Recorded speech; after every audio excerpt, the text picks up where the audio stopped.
Last week, I covered Einstein for like the third or fourth time, and I talked about the cosmological constant that he inserted in his equation. Okay, and he did it in 1917. His original equation did not include the cosmological constant, and it makes you stop and think. He put it in there by hand. He had to put it in there because the proof, the worldly wisdom at the time, what everybody believed in mathematics, was that the universe was static, that there was no expansion or contraction. And so he had to put it in there because if the universe is static and gravity pulls everything together, why wasn't all the matter in the universe clumping into one ball? That was the issue. So he had to put it in there by hand, okay? Yeah. So he put it in there by hand. So what's the issue there? The issue there is that, he invented the cosmological constant, this lambda factor in there. He put it in there by hand. But the question is, if you put that in there by hand, does that affect the orbit of Mercury, which is what he used the 1915 equation, for? That's what he tried to solve. He tried to solve the path of Mercury, the perihelion, the fact that it was shifting. Okay, so what's the issue? He put it in there by hand. And one thing I did not cover was dark matter, which is another thing that they put in there by hand. They put in there by hand black hole, dark matter, and dark energy. The lambda represents the dark energy. Why? Because later on they discovered, or they thought they discovered, that the universe is expanding, it's blowing up, it's a hand grenade that's exploded 14 billion years ago, and it's just every galaxy is moving away from each other. All the matter is exploding in front of our eyes, and so they had to say, well, what's pushing it? And that's where lambda comes in very handy, because now they have this thingy, this variable, this constant that they put in there that pushes all galaxies apart. And so the question is, do any of these things exist out there? Does a black hole exist? Does dark matter exist? Does the dark energy, the lambda, does any of that exist? Or are they just putting stuff in there according to what they need to make the equations match what they have out there? That's the issue. Okay. And so, I did not cover dark matter. And again, because it falls under a different equation. Einstein's equation can take care of the dark energy, pitch energy, black hallucination, the black hole, but it has nothing to do really with dark apparitions, the dark matter. Dark matter has to do with something else. That's a different observation, that stars on the outside of a galaxy travel a little too fast for what they can tell. And so they said, look, if you increase the radius, that R that's in the denominator there, if you increase that, well, to compensate for that and make those stars on the outside go faster, well, you have to put in more mass. And so that mass that you see there, plus mass on the equation in the numerator, well, that's your dark matter. That's what they did. So they invented this mass, this dark matter, to match what they see out there, because they can't think of anything else that could do that. Likewise, they invented the black hole, and likewise, they invented the dark energy. So since it's a different equation, I did not cover it because Einstein's equation has nothing really to do with dark matter. Okay, and here you can see this is what they're talking about. This is the dark matter that allegedly surrounds a galaxy. Okay, and it's always on the outside. You won't find this dark matter between the Earth and the Moon, because otherwise gravity would not work the way it does. We would not be able to send, rockets to the moon or rockets anywhere, or even the satellites out there, because gravity would not work in the same way. 1 grain of one of these dark matter thingies weighs tons. And if you pour a whole bunch of them, well, you affect gravity tremendously. So all these people did was pour in there dark matter to make their equations match what they saw out there. And that's the only way they could figure it out. They said, well, what else could it be? It's got to be some mass, some kilograms out there. And then they tell the astronomers, go look for it. Go look for kilograms.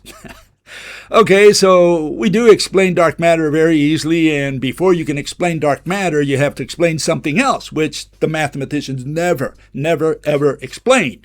And that is, why does the galaxy rotate?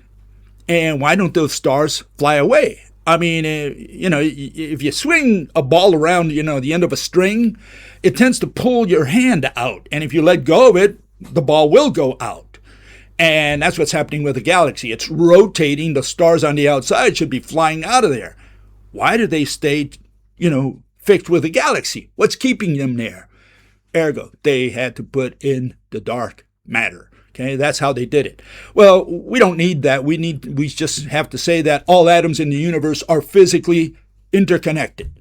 And then we can find out why. We can understand why the stars on the outside don't fly out, because every atom of every star on the outside is connected to the center of the galaxy and to all other stars.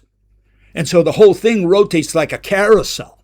That's what a galaxy is. It's a flat disk, a flat carousel, you could say.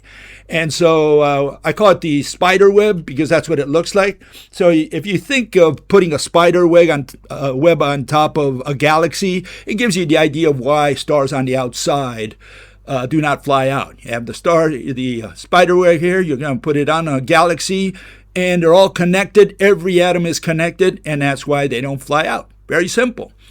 And to keep the integrity of the galaxy, we have, on top of that, we have the magnetic threads that sweep around the galaxy.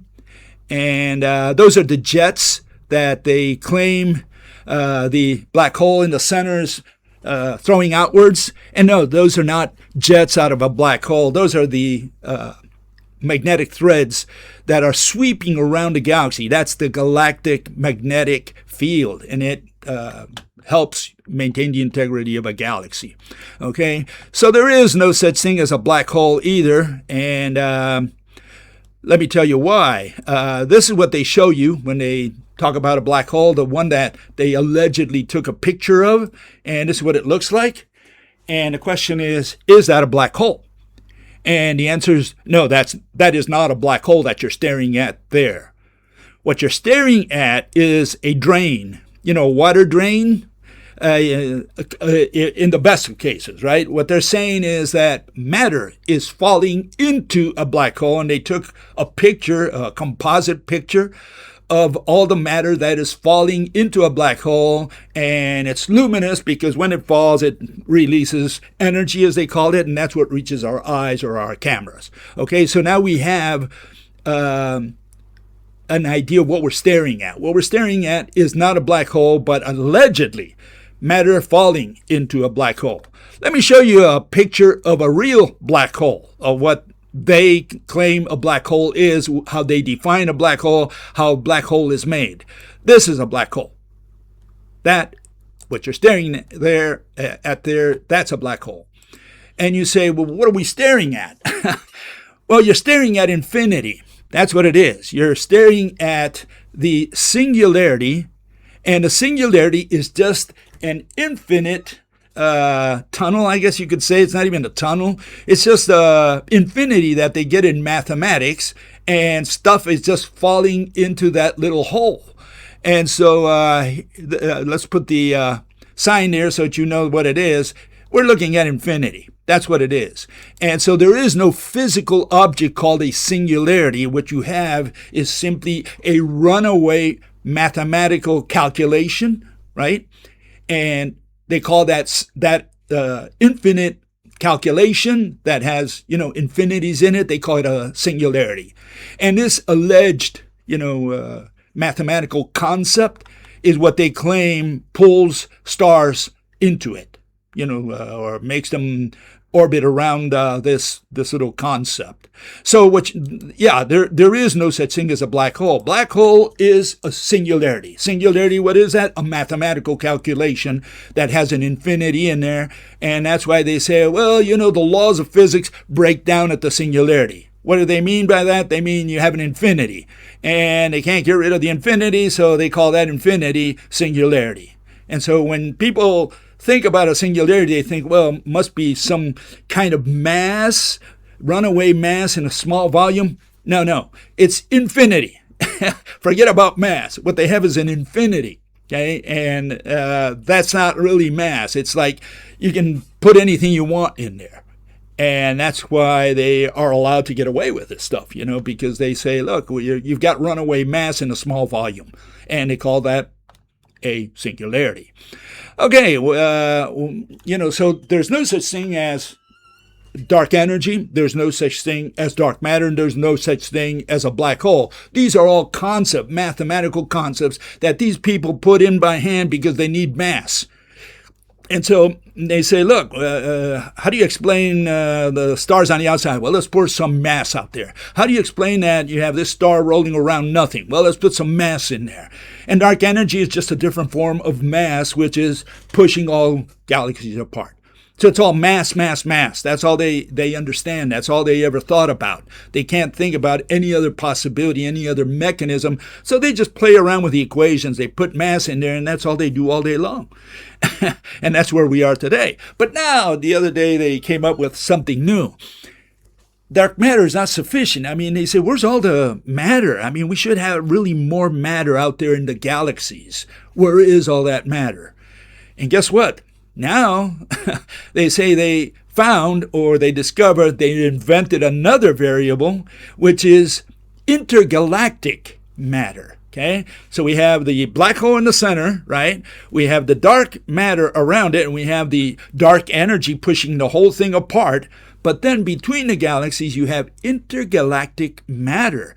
And so they found it, they discovered it, they proved it. As always, they know everything. Okay, here it is. Came out in Live Science. It says, much more violent than predicted. A chunk of the universe is missing matter. They're missing matter, right? And I guess they're going to find it now. Was powerfully hurled out of galaxies. And you can see at the bottom right, I put simulated. So what you're staring at is not a photograph of the sky. What they did is they made simulations. They carried out a simulation in their computer, and they came out with all this matter around the galaxies, the yellow stuff there, that supposedly is being kicked out of the galaxies themselves through black holes, and who knows what other mechanisms they're going to invent. They say stars that are exploding and etc. So what they do is they say, look, there is matter out there. How do you know? Well, what they do, you see there in the blue, it says MIT has developed a novel method to spot missing galactic matter by what? Combining detections of fast radio bursts, right, with measurements of galaxies' locations. So they're doing these calculations. Based on those calculations, they put in by hand this new ingredient, which is intergalactic matter. Okay, so this is what we have today. And here you can see it, this is what they're essentially saying. You have in the center, you have the black hole, you have the dark matter, the little dots there around it, and then between galaxies, you're going to have this intergalactic matter, and I guess that's going to give job security to a lot of mathematicians in the coming years or months, maybe. Maybe it gets resolved quickly, maybe it doesn't, but that's where we're at. They're just inventing stuff. And they're doing calculation based on, they're trying to match the equations to what they see out there. And they do it all with mass, with matter, with gravity, and they don't consider any other possibility. And that's where the problem is.